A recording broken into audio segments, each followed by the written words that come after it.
jabi waa mid aad u qurux badan, jacaylkuna waa dareen aad u macaan. La'aantaada noloshayda ma ahan mid dhammaystiran. Markii aan adiga ku arkay ayaan arkay farxad.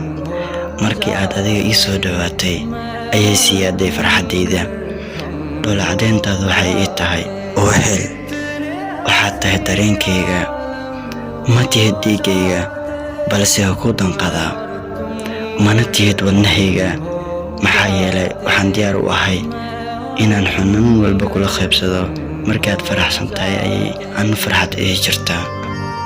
farxaddu waa adiga. Haddii aadan ila joogin uma maleeyo in ay farxad jirto.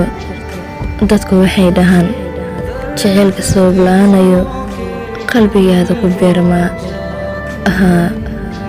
Waa run, sababtoo ah sabab la'aan ayaad qalbigayga degtay.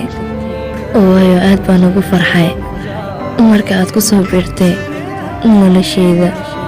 Waxaan dareemay in aad tahay qofka aan dunidan ka raadinayo muddo badan. Waxaan kaa bartay dhadhanka ay leedahay nolosha. Waxaad i siisay farxad aan la qiyaasi karin.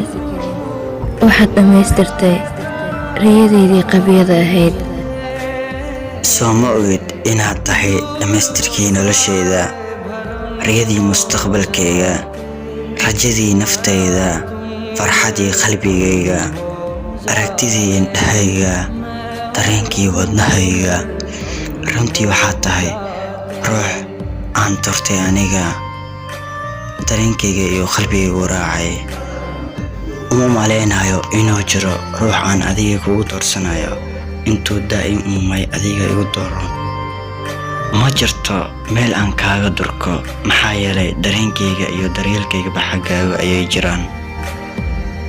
Dareenku waa adiga, daryeelkuna waa labadeena. Waxaad tahay qofka aan xilli walbo aan ka helo garab, xaalad walba aan ku suganahay. Waxaad i bartay inaan aamino nafsadayda.